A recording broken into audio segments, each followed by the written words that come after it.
តោះបងប្អូនមកមើលការស្លមីសូរបស់ខ្ញុំឬក៏មួយមុខទៀតគឺហៅថាស្លតាំងហ៊ុនឬក៏សម្លក្តៅទាំងនេះគឺជាគ្រឿងផ្សំរបស់វាទាំងអស់ហ្នឹងគឺខ្ញុំប្រើសាច់ជ្រូក3ជាន់ហើយលេខសាច់បាត់តេបន្តិចមកអូខេជាដំបូងខ្ញុំដាក់ខ្លាញ់ដាក់ឲ្យក្តាញ់ខ្លាញ់ក្តៅបន្តិចទៅគឺដាក់ខ្ទឹមសបំចូលទៅលីងវាឲ្យឈ្ងុយតិចទៅហើយចាំដាក់សាច់ចូលទៅលីងវាចឡើងឲ្យវាឈ្ងុយបន្តិចទៅណាចាបន្ទាប់មកគឺ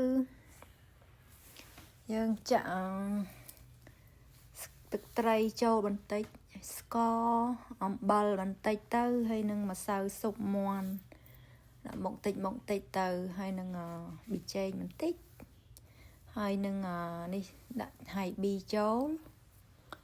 ហើយនេះជាផ្សិតខ្មៅផ្សិតជាកដោលីផ្សិតខ្មៅដែរដាក់វាមកតិចមកហើយយើងតាប់យូលីងវាឲ្យឈ្ងុយហើយយើងដាក់ថែមទឹកចូលបន្តិចទៅហើយដាំវាឲ្យពុះផុយតិចទៅចាំយើងដាក់ពពុះសណ្ដែកចូលទៅពុះសណ្ដែកហ្នឹងយើងត្រាំទឹកវារីកសិនចាមកដាក់វា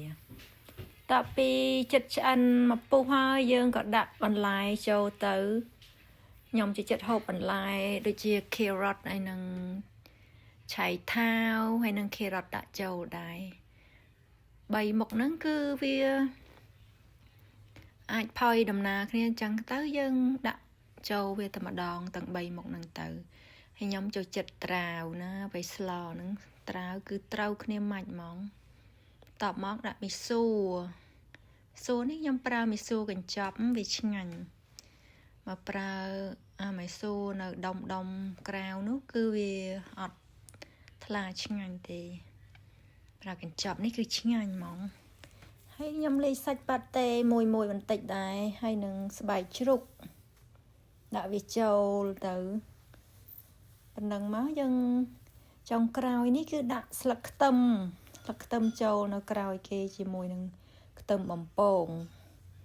តើមកយើងភ្លក់មើលទៅណាបងប្អូនភ្លក់មើលតាមការចូលចិត្តសាបប្រៃល្មមមិនគឺថែមថយតាមចំណង់ចំណូលចិត្តរបស់បងប្អូនចាស់អូសម្លមីស៊ូនេះគឺពេលមានបនម្ដងកាលនៅពីក្មេងគឺចូលចិត្តញ៉ាំណាមួយឆ្នាំគឺស្លបានញ៉ាំតែម្ដងទេពេលភ្ជុំហើយនឹងចូលឆ្នាំនឹងឯងចាគឺឲ្យបានស្លហ្នឹងគឺលេខ1ហ្មងចូលចិត្តណាស់ពុកម៉ែខ្ញុំក៏ចូលចិត្តខ្ញុំវិញក៏ចូលចិត្តដែរលេខ1ឆ្ងាញ់